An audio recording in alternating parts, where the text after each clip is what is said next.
अस्सलामुअलैकुम, कैसे हैं आप? उम्मीद करते हैं ज़बरदस्त होंगे, खैर खैरियत से होंगे। गौहर ऑफिशियल में खुश आमदीद। आज हम अपने शेरी इस्तिलाहात के चौथे लेक्चर की तरफ जा रहे हैं। लेक्चर में आगे बढ़ने से पहले आपसे रिक्वेस्ट करते हैं कि चैनल को सब्सक्राइब कर लें, बेल आइकन को दबा लें ताकि आइंदा आने वाले लेक्चर्स की नोटिफिकेशन भी आप तक पहुँचते रहें। सबसे पहली चीज़ आज ज़रबुल मसल समझे हैं। ज़रब के माना बयान करना, मसल के माना मिसाल के हैं। किसी चंद अल्फाज के ज़रिए किस्से या वाक़े की तरफ इशारा करना ज़रबुल मसल कहलाता है। ज़रबुल मसल ऐसी चीज़ होती है जो किसी फ़र्ज़ी वाक़े की तरफ इशारा करती है, जिससे इंसानों की कोई तजर्बाती बात आप तक पहुँचाई जाती है। जैसे मैं कहूँ अंगूर खट्टे हैं तो आपको लूमड़ी वाला किस्सा याद आएगा, एक ऐसी कहावत जो फ़र्ज़ी है मगर आपके लिए वो मुफीद होगी। लेकिन तलमी के अंदर इशारा करना ऐसी चीज़ के बारे में जो सच्चा आपका कोई तारीख़ का वाक़या होता है। जैसे हुस्न यूसुफ़ कहने से जनाब यूसुफ़ अलैहिस्सलाम के बारे में बात होगी और उनकी पूरी ज़िंदगी आपको समझ में आ जाएगी। दमे ईसा कहा तो जनाब ईसा इब्ने मरियम की गुजरी हुई ज़िंदगी, उनके मौजज़ात आपको याद आएंगे। यद बैदा कहा तो जनाब मूसा कलीमुल्लाह अलैहिस्सलाम के बारे में आपको मुकम्मल तौर पर आगाही हो जाएगी। तो दोनों का फ़र्क ज़रा समझें कि ज़रबुल मसल एक ऐसी चीज़ है जिसके अंदर फ़र्ज़ी वाक़या याद आता है, जबकि तलमी के अंदर आपको एक सच्चे तारीख़ी वाक़े की तरफ इशारा करवाया जाता है। तीसरी चीज़ हमारे पास बंदिश है। गांठ या गिरा इसके माना होते हैं। इस्तिलाह के अंदर मुरादी मानों में अल्फाज या इबारत की तरकीब बंदिश कहलाती है। जब शायर अपनी शायरी की खूबसूरत रबत बनाता है, जब उसकी तरकीब करता है तो इसे शायरी में बंदिश कहते हैं। चौथी चीज़ तहतुल लफ्ज़ है। शायरी दो तरह से बयां की जाती है, एक है गुफ्तगू का अंदाज और दूसरा है लय से पढ़ना। तरन्नुम के साथ जब बयां किया जाता है तो उसको तहतुल लफ्ज़ नहीं कहते, मगर जब गुफ्तगू के अंदाज में शायर लोग अपनी शायरी करते हैं तो उसे तहतुल लफ्ज़ कहते हैं। हज़रत इकबाल शुरू में तहतुल लफ्ज़ के ज़रिए अपनी शायरी किया करते, मगर बाद में उन्होंने लय से पढ़ना शुरू कर दिया, जिससे ख़वास के साथ साथ अवामुन्नास ने भी उनको पसंद किया। आइए तशबीह को समझते हैं। तशबीह क्या चीज़ है? किसी मुश्तरक खूबी की बुनियाद पर किसी एक चीज़ को दूसरी की मानिंद करार दिया जाए तो वो तशबीह कहलाती है। मिसाल से समझते हैं, अहमद चाँद जैसा खूबसूरत है। अहमद और चाँद के अंदर खूबसूरती मुश्तरक सिफ्त थी, जिस वजह से हमने अहमद को चाँद जैसा कहा, तो हमारे पास तशबीह वाज़ेह हो गई। अब आते हैं इस्तारा की तरफ। इस्तारा, मजाज मुरसल, किनाया, तशबीह, ये चारों इकट्ठे ना समझे जाएं तो कभी भी इनकी समझ नहीं आती, इसलिए आप इन चारों को आज इकट्ठा मुलाहिज़ा करें। इस्तारा क्या है? मुस्तार से निकला हुआ लफ्ज़ है। इसके माना उधार लेना के हैं। किसी के लिए कोई लफ्ज़ दूसरे से इस तरह उधार लें कि हकीकी और मजाजी मानों में तशबीह मौजूद हो। क्या मतलब हुआ? बात को समझें।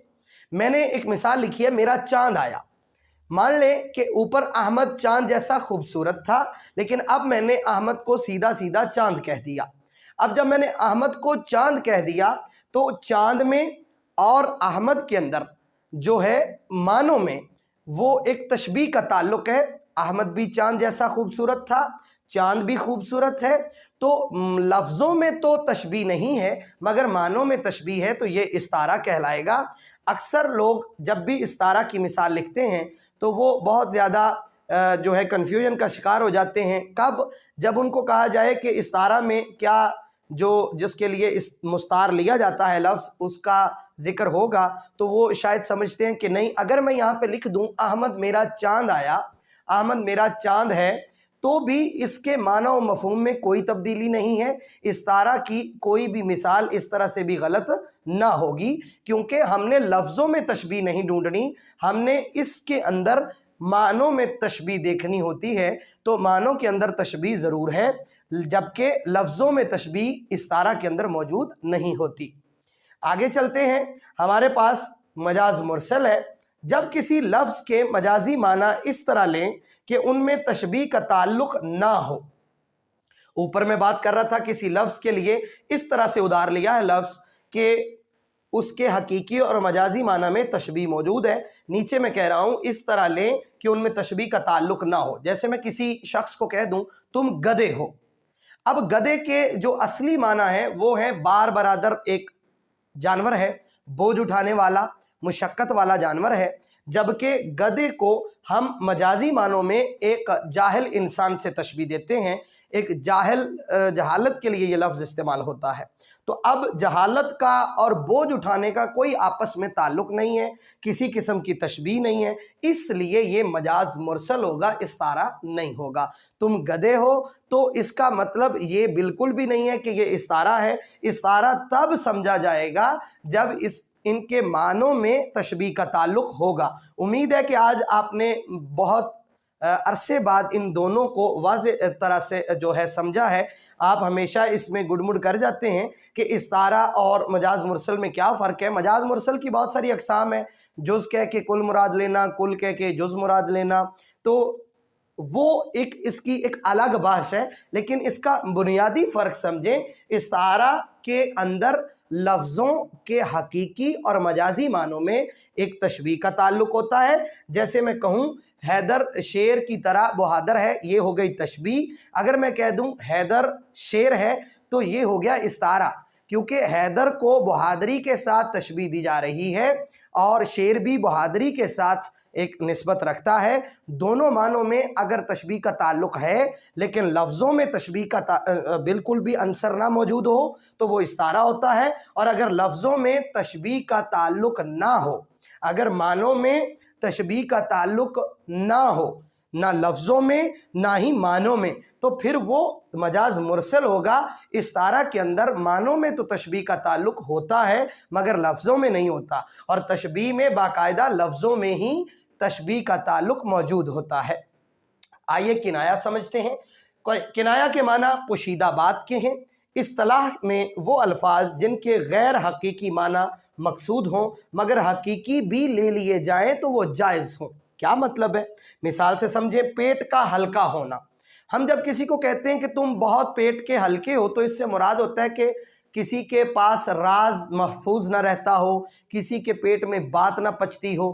تو جب کوئی پیٹ کا ہلکا ہونا کہا جائے گا تو فوراً ہم یہ سمجھیں گے کہ جناب کو کہا جا رہا ہے کہ یہ راز افشاں کر دیتا ہے۔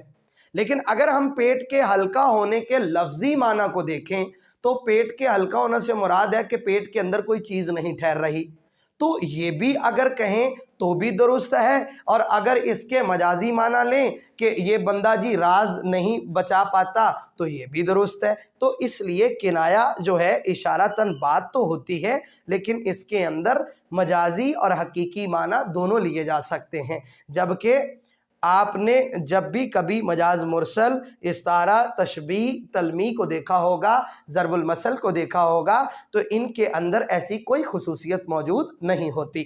آئیے آخری چیز سمجھتے ہیں، آمد کیا ہے؟ بناوٹ سے پاک الفاظ کو آمد کہتے ہیں۔ تھوڑی سی میں اس کے اوپر وضاحت کروں گا۔ جب بھی ہم آمد کہیں گے تو آپ کو آمدن لفظ اس سے ضرور یاد آئے گا۔